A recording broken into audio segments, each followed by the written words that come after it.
insepultos, de Aloísio Azevedo, voz Iba Mendes. Havia nada menos de 35 anos que eu deixara minha cidade natal, quando lá tornei pela primeira vez. 35 anos. Quantas voltas não deram o mundo durante esta larga ausência.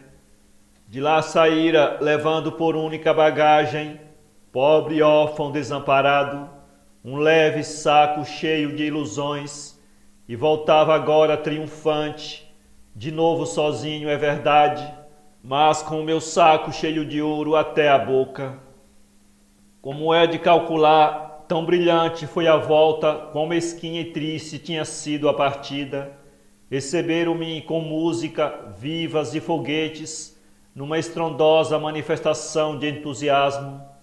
E desde logo por diante começaram a ferver em volta do meu nome ou do meu título os melhores e mais carinhosos adjetivos, como em volta de mim ferveram as festas, os bailes e os regalos.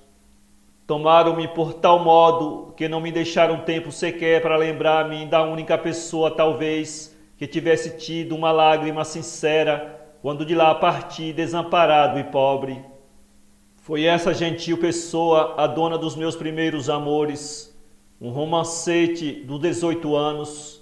Ah, como nesse tempo meu coração era puro.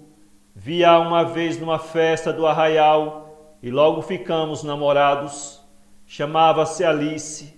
Consegui relacionar-me com a família dela. Depois tivemos entrevistas ao fundo do quintal de sua casa, debaixo de um caramachão de jasmins. Fiz-lhe trêmulo, com as suas pequeninas mãos entre as minhas, a confissão do meu amor.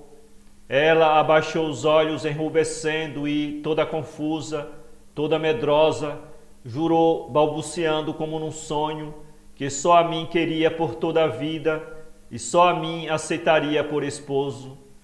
E parti, no entanto, para o Rio de Janeiro, sem ao menos lhe dizer adeus, porque nessa ocasião estava Alice fora da cidade. Mas por muitas vezes, nos meus primeiros desenganos e na febre das minhas lutas pela vida, e principalmente depois na ressaca das minhas vitórias sem méritos, a sua singela imagem, graciosa e casta, vinha alegrar a sombria aridez dos castelos da minha ambição, com a brancura das suas asas, como alva pomba vai às vezes pousar na enegrecida torre de uma velha igreja abandonada e vazia. Amigo desmemoriado e ingrato que és tu, meu pobre coração, só 3 meses depois da minha estada na província, 3 meses, te demoraste de Alice, e achaste lá de novo, perjuro, achaste lá de memória, na amargura da tua velha saudade, como no fundo de um venturoso sonho extinto, achaste lá a fitar-me ainda do passado, com os seus grandes olhos inocentes e amorosos. Achaste lá sim que meus lábios ainda sentiram a doce impressão da inocente boca da donzela que os beijou noutro tempo. Achaste lá que em minha alma cansada respirou ainda o delicado aroma que eu nela adivinhava dantes, como se adivinha no botão de rosa o perfume que há de ter a flor desabrochando. Ah, muito e muito me impressionaram semelhantes recordações. Impressionaram-me tanto que, quando depois me achava em sociedade, instintivamente iam sempre meus olhos procurar no grupo das damas alguma que me desse ideia da formosa criatura por quem meu coração gemeu a primeira nota de amor. Mas qual? Estavam todas bem longe de lembrar sequer aquela graça meiga e despretensiosa, aquele doce agrado, humilde, quase infantil, que em Alice me cativaram.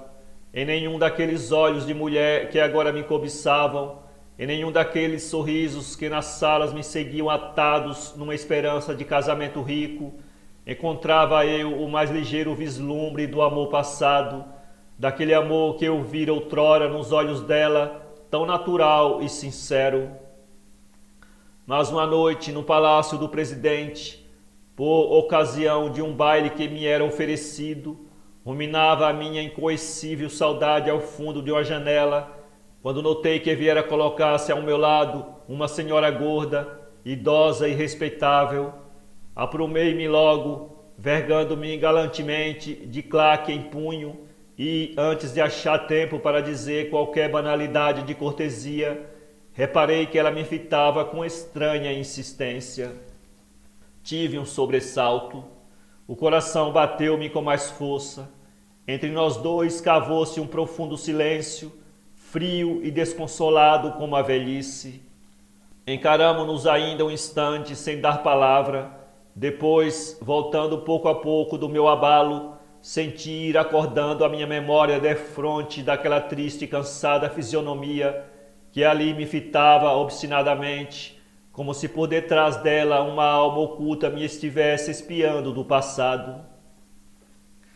E reunindo, como depois de um naufrágio, os miseráveis destroços de uma querida formosura que já não existia senão na memória do meu coração e na poesia da minha saudade, balbuciei com os lábios trêmulos e os olhos úmidos: Alice!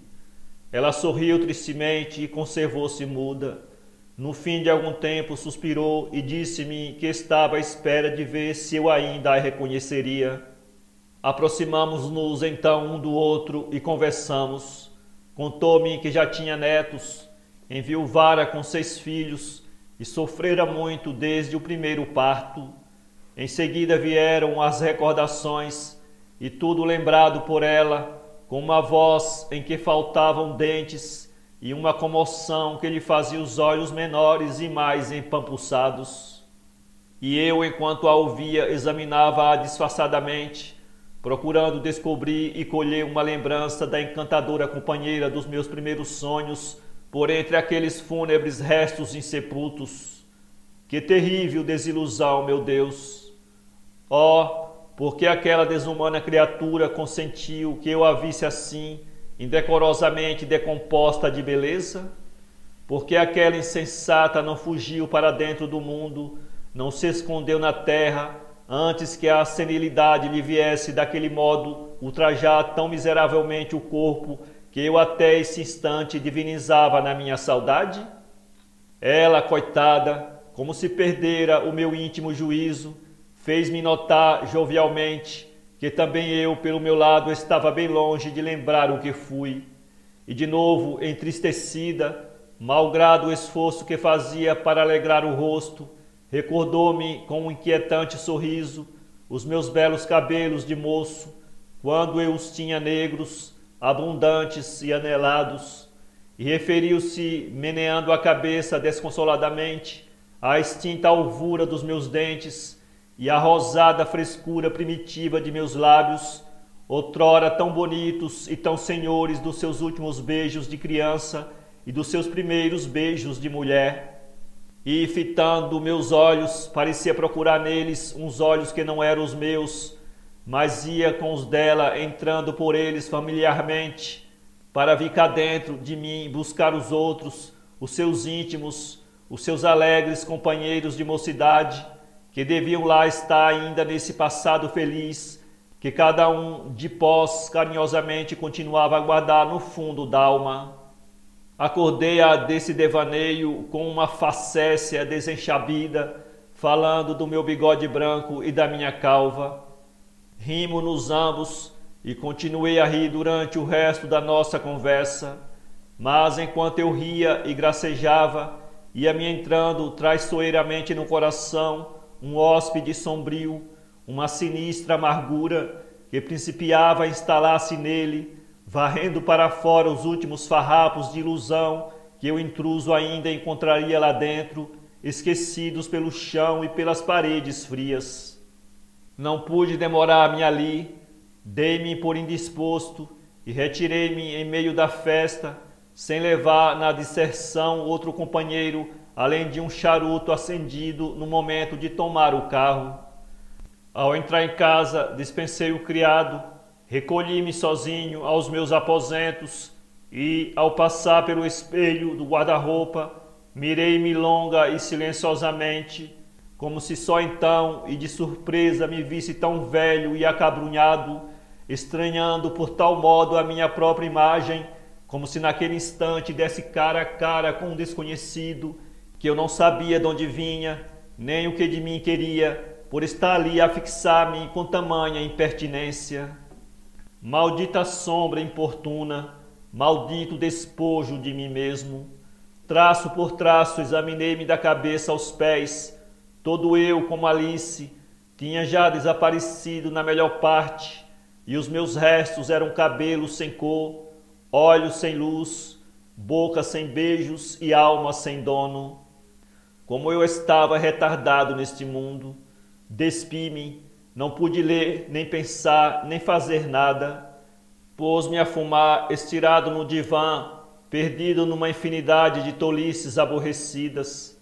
De vez em quando observava com tédio as minhas mãos engelhadas, o meu ventre disforme, as minhas pernas trôpegas e os meus pés deformados.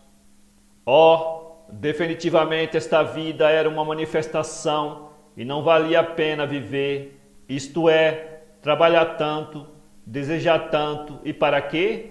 Para ir morrendo e apodrecendo a pouco e pouco, de momento a momento, até nos estalar afinal a última fibra e rolar dentro da terra indiferente mais um pouco de lama.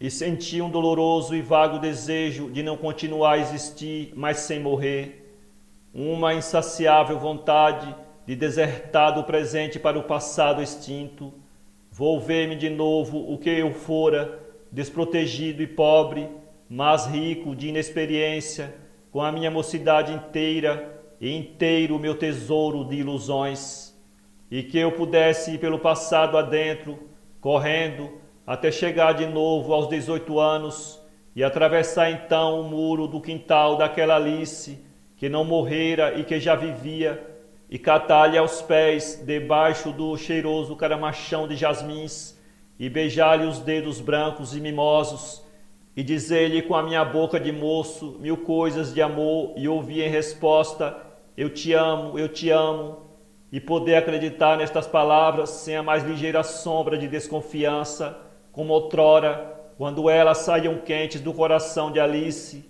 para estalarem a superfície da boca num beijo contra meus lábios.